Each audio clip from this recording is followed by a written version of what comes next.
politik luar negeri kita adalah alat untuk negosiasi terhadap dunia luar, tapi kepentingan nasional harus nomor satu. Karena kita mesti betul-betul bisa melakukan redefinisi terhadap politik luar negeri yang bebas aktif, yang disesuaikan dengan kondisi kekinian. Indonesia selalu setia pada kesepakatan yang pernah diambil. Dekolonisasi yang dilakukan mendorong, meyakinkan kita semua untuk membebaskan seluruh bangsa tanpa boleh mengintervensi satu dengan yang lain. Dan inilah komitmen kita pada kemerdekaan Palestina yang kita dukung terus-menerus. Dan kita perlu melakukan penataan gelar pasukan karena IKN menjadi pusat gravitasi baru. Dan ini bagian dari antisipasi terhadap tarung global antara Amerika Serikat dan Tiongkok. Untuk itulah pertahanan kita mesti masuk pada wilayah 5.0 dengan teknologi sakti, dengan rudal hipersonik, senjata cyber, sensor kuantum, dan sistem senjata otonom. Dan itu bisa dilakukan kalau anggaran dari Kemenhan itu 1-2% dari PDB. Maka kami insya Allah akan mengembalikan posisi Indonesia menjadi pelaku utama di dalam konstelasi global. Indonesia tidak hadir sebagai penonton, tapi Indonesia hadir sebagai penentu arah perdamaian, kemakmuran bagi seluruh bangsa di level global maupun di level regional. Dan Presiden menjadi panglima diplomasi Indonesia. Bukan hanya hadir dalam forum-forum, tapi hadir mewarnai, hadir serius memperjuangkan amanat, termasuk amanat terpenting, menghapuskan penjajahan di muka bumi. Bukan sekedar statement dalam upacara, tapi Presiden dan seluruh jajaran diplomasi bekerja keras untuk itu, khususnya untuk Palestina. HP kita, komputer kita diserang oleh cyber attack. Dan lebih jauh lagi, ironisnya, Kementerian Pertahanan menjadi kementerian yang dibobol oleh hacker di 2023. Sementara menterinya punya, menurut Pak Jokowi, punya lebih dari 340 hektar tanah di Republik ini. Ini harus diubah. Tujuan nasional yang tercantum dalam Undang-Undang Dasar kita, dalam pembukaan Undang Dasar 1945, tercantum sangat tegas bahwa tujuan nasional kita yang pertama adalah melindungi segenap bangsa Indonesia dan seluruh tumpah darah Indonesia. Jadi, fungsi dari negara yang pertama adalah melindungi, berarti pertahanan. Ratusan tahun, negara-negara dari jauh datang ke Nusantara ini untuk intervensi, untuk mengganggu, untuk adu domba, dan untuk mencuri kekayaan kita. Politik luar negeri kita secara tradisi sejak awal kita merdeka adalah bebas aktif, adalah non-blok, tidak memihak, tidak ikut blok-blok, tidak ikut fakta. Ini akan saya teruskan. Mungkin ada yang asal bicara tanpa data, ya kan? Mungkin didorong oleh ambisi yang menggebu-gebu sehingga tidak objektif. Tidak bisa tidak, kita harus kuat.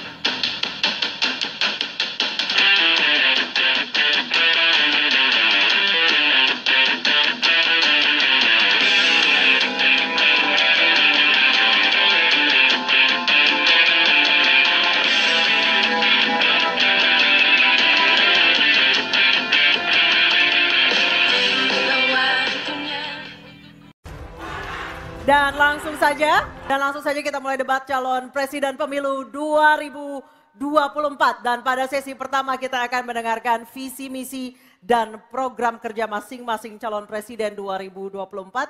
Jika pada debat kedua dimulai dari pasangan calon nomor urut 2, maka di debat ketiga kali ini kesempatan pertama akan diberikan kepada calon presiden nomor urut 3 dan para calon presiden bisa menggunakan ada 2 buah mikrofon yang tersedia baik di podium dan juga ada handy mic yang diletakkan di atas podium dan juga ghost neck yang telah tertempel di podium. Untuk itu kami persilakan calon presiden nomor urut 3 Bapak Ganjar Pranowo menyampaikan visi misi dan program kerja. Kami persilakan Bapak untuk menuju ke podium. Dalam waktu 4 menit dimulai saat Bapak berbicara.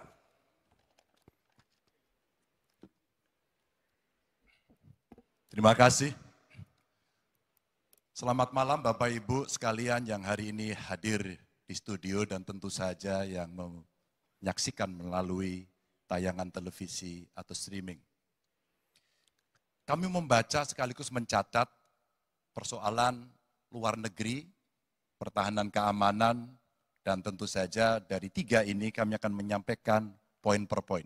Yang pertama terkait dengan politik luar negeri kita.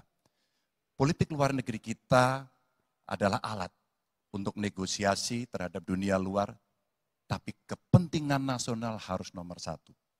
Kenapa itu menjadi penting?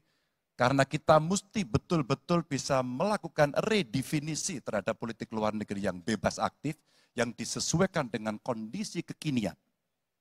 Ini penting karena apa? Karena kita perlu untuk memilih, memilah, dan memprioritaskan yang menjadi kekuatan, keinginan dari bangsa dan negara ini.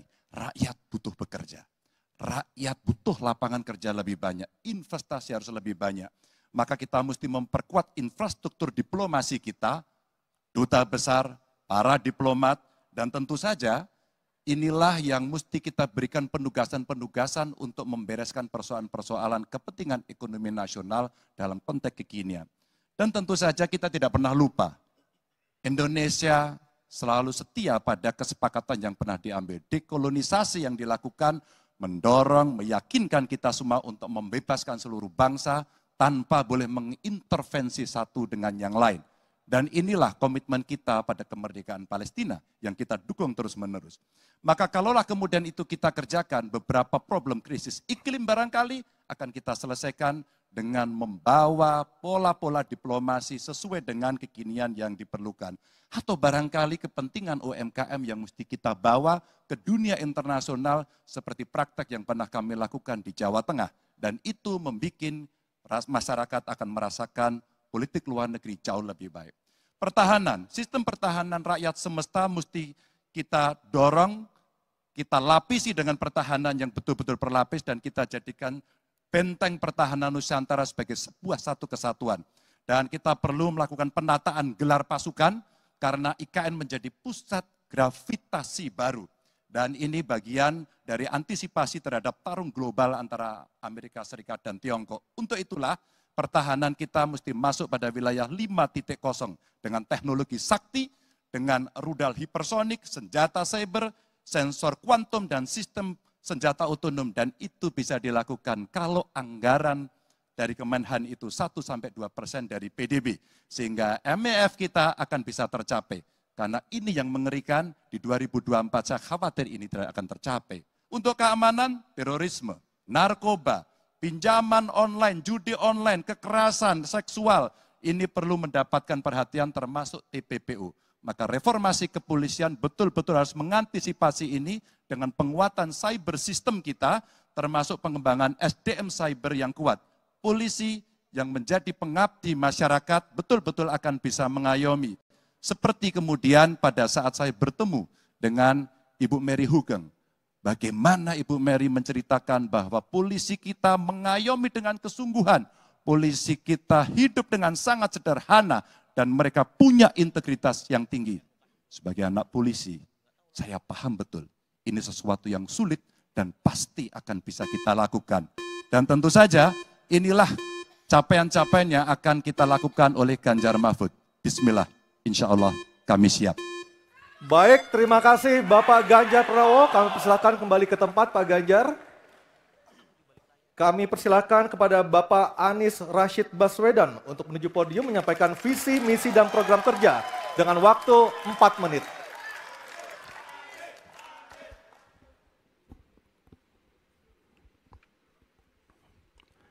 Assalamualaikum warahmatullahi wabarakatuh. Selamat malam dan salam sejahtera untuk semuanya. Bapak Ibu sekalian, saudara-saudara sebangsa setanah air yang saya hormati, yang saya cintai.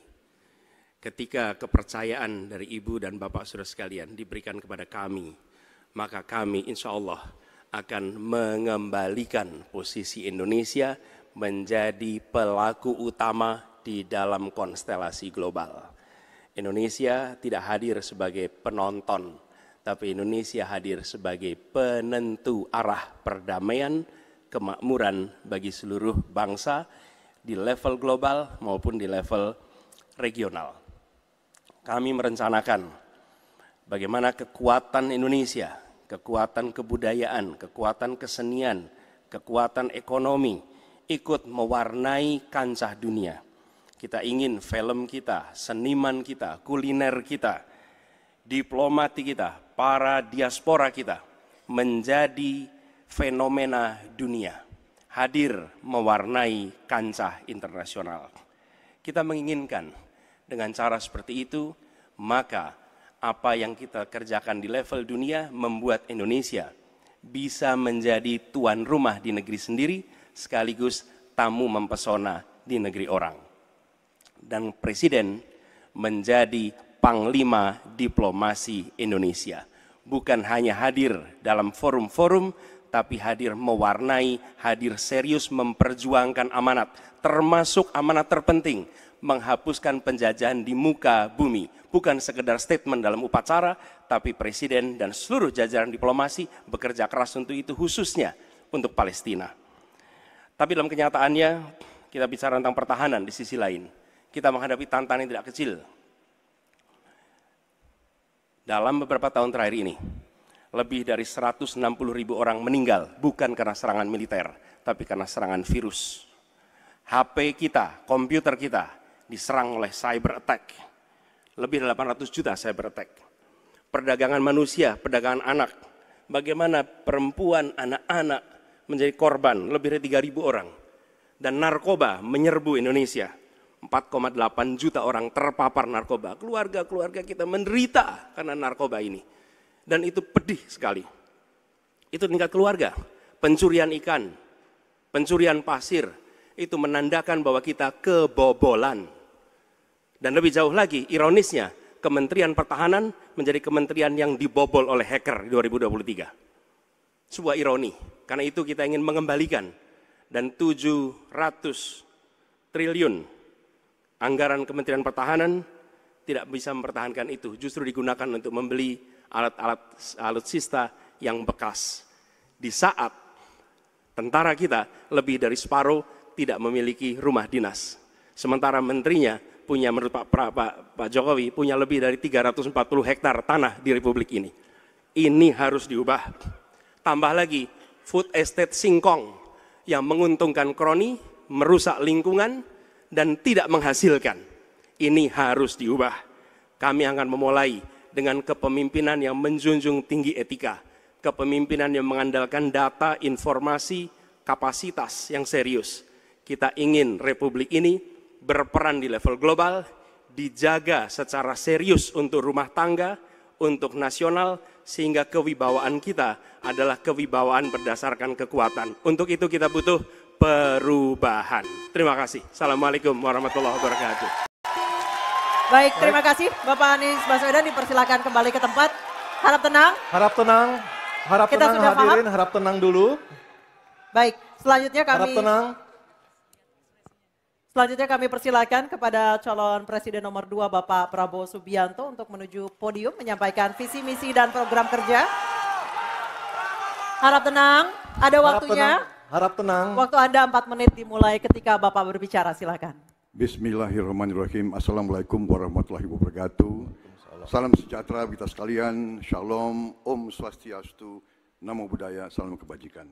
Bapak-bapak, ibu-ibu sekalian yang saya hormati. Malam ini kita membicara tema-tema yang sangat penting. Pertahanan, hubungan internasional, geopolitik, globalisasi, keamanan.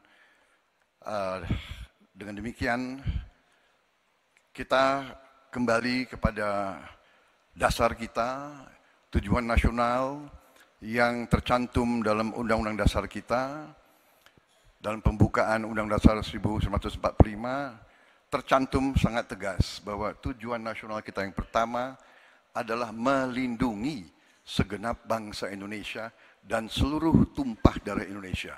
Jadi, fungsi dari negara yang pertama adalah melindungi, berarti pertahanan.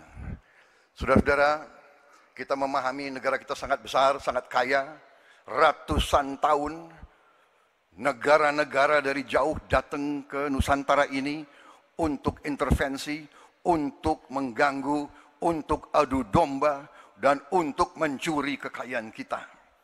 Sampai kita merdeka, kita pun harus berhadapan dengan kekayaan alam kita diambil dengan murah. Karena itu, untuk kita menjadi negara makmur, untuk kita menjadi negara sejahtera, untuk rakyat kita hidup layak, punya pekerjaan layak, kita harus menjaga kekayaan kita. Kita harus menjaga dan habis itu kita harus mengelola kekayaan kita. Saudara-saudara sekalian, politik luar negeri kita secara tradisi sejak awal kita merdeka adalah bebas aktif, adalah non-blok, tidak memihak, tidak ikut blok-blok, tidak ikut fakta. Ini akan saya teruskan. Dengan hubungan baik dengan semua kekuatan, kita bisa mengamankan kepentingan nasional kita. Saudara-saudara sekalian, 1000 kawan terlalu sedikit, 1 lawan terlalu banyak. Kita akan menjalankan politik tetangga baik. Saudara-saudara sekalian, kita bertekad harus punya pertahanan yang kuat. Mungkin ada yang asal bicara tanpa data, ya kan? Mungkin didorong oleh ambisi yang menggebu-gebu sehingga tidak objektif. Saudara-saudara sekalian, saya sebagai Menteri Pertahanan berpegang kepada doktrin, kepada strategi nasional, dan semuanya adalah atas dasar kepentingan bangsa dan rakyat Indonesia, dan saya mampu mempertanggungjawabkan, dan saya berkeyakinan hanya dengan pertahanan yang kuat kita akan dihormati, kita akan menjaga kepentingan nasional kita. Kalau kita buka buku ilmu pengetahuan yang paling dasar, kekuatan nasional harus ada kekuatan militer. Tanpa kekuatan militer, sejarah peradaban manusia mengajarkan bahwa bangsa itu akan dilindas seperti di Gaza sekarang ini. Akan diambil kekayaannya, akan diusir dari tanah airnya. Tidak bisa tidak, kita harus kuat. Kita harus kuat. Terima kasih. Wassalamualaikum warahmatullahi wabarakatuh. Baik, waalaikumsalam warahmatullahi wabarakatuh. Kami persilakan kembali Pak Prabowo, kita berikan apresiasi yang paling meriah. Setelah tadi kita dengarkan visi misi dan program kerja para calon presiden yang telah disampaikan, nanti di segmen berikutnya akan kita perdalam lagi. Kita akan kembali dalam acara debat ketiga calon presiden pemilu tahun 2024.